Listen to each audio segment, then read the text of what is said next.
it's another great day for story time. Have you ever seen a unicorn of the sea? A what? A unicorn? A unicorn? Hey, Pesky Pascal. It's just Pascal. Okay, Pesky Pascal. So narwhals are considered unicorns of the sea.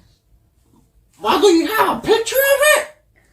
Well, you know what? I'll do you one better. I have a book about both unicorns and narwhals. So will you read it to me then? Perhaps. Shall we begin? Indeed. So without further ado, let's swim straight into Not Quite a Narwhal.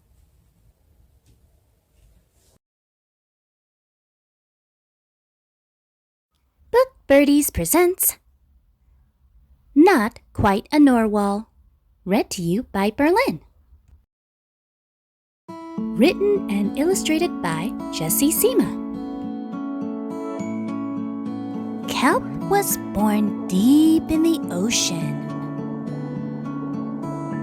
He knew early on that he was different from the other narwhals. His tusk wasn't as long as everyone else's. He had different tastes in food. And he wasn't a very good swimmer. But his friends didn't seem to mind, so Kelp decided he wouldn't either. That is, until he was swept away by a strong current. I wish I were a better swimmer. Kelp found himself at the surface, closer to land than he had ever been before. High up on a cliff, he spotted a mysterious, sparkling creature. It looked so familiar. It looked like Kelp.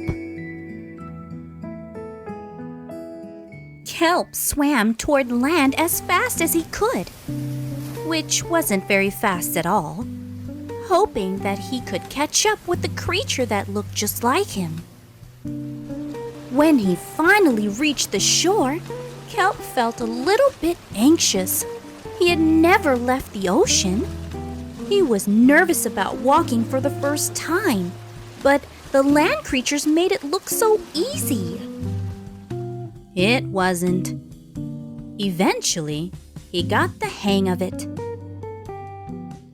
Everything on land was strange and beautiful, but also kind of scary. Kelp began to think he might never find the creature that looked just like him. But as he stumbled out of the forest... land narwhals! Actually, we're unicorns, and by the looks of it, so are you. Kelp had never heard of unicorns before. They taught him all sorts of new things about his tusk. We call them horns. Wow! They introduced him to unicorn delicacies, and they showed him how to gallop. There was no doubt that Kelp was, in fact, a unicorn. He was having so much fun that he didn't want to leave. But then he remembered all of his friends under the sea. Kelp missed them terribly, so he said goodbye to the unicorns and returned to the ocean. Come back soon! Kelp swam toward home as fast as he could, which wasn't very fast at all, hoping that the narwhals would still like him now that he was a unicorn. When he finally arrived, Kelp had butterflies in his stomach. Welcome home, Kelp. Kelp took a deep breath and told his friends the news. It turns out I'm not a narwhal. Of course you aren't. I'm a unicorn.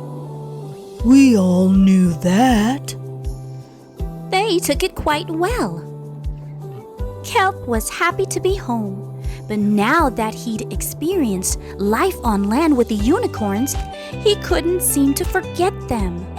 Did he want to be a land narwhal with the unicorns? Or a sea unicorn with the narwhals? Kelp couldn't decide. But then he realized that maybe, just maybe, he didn't have to choose.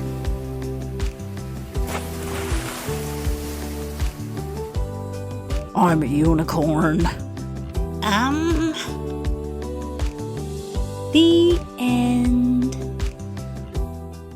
So, hey, everybody, how did you like the story? How did you like the story? I loved it. Did you? What did you love about it? I like it. In the end, when the narwhal and the unicorns were all playing together. Oh, that's so sweet. You know what? What else did you like about it? Wait a minute. Do you even listen to the rest of the story? It seems like you only like the end. Yes, but the end is the best. Why do you think the end is the best?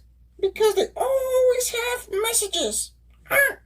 Yeah, that's right. They all have different messages. Most of the time, yeah. Yeah, most of the time. I think that all books have some kind of positive. Mostly they're positive. Or are they kind of negative too? Sometimes it could be negative, right? Sometimes, not always.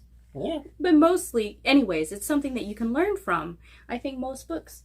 But anyways, the part that I loved the best was when he looks on top of the cliff and then he sees the magical creature and then he goes into the forest or whatever and then he discovers his own kind. I thought that was so sweet.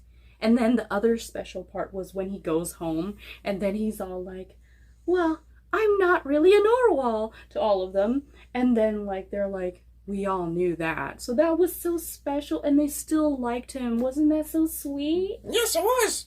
Do you kind of want to go down into the ocean? Sometimes I do and see what's out there. You're not afraid of the water? Sometimes because I can't swim. Well, I would love, when I was little, I used to want to be a mermaid when I grew up. I remember like all of the kids and everything. And this was like my elementary class too. And the teacher asked, what does everybody want to be when they grew up? And I literally said, I want to be a mermaid.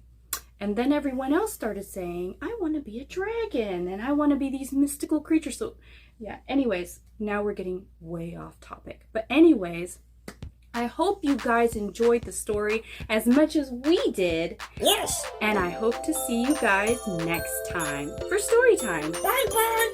Bye. Please like and subscribe if you enjoyed this video. Tap the bell to be notified for new video uploads.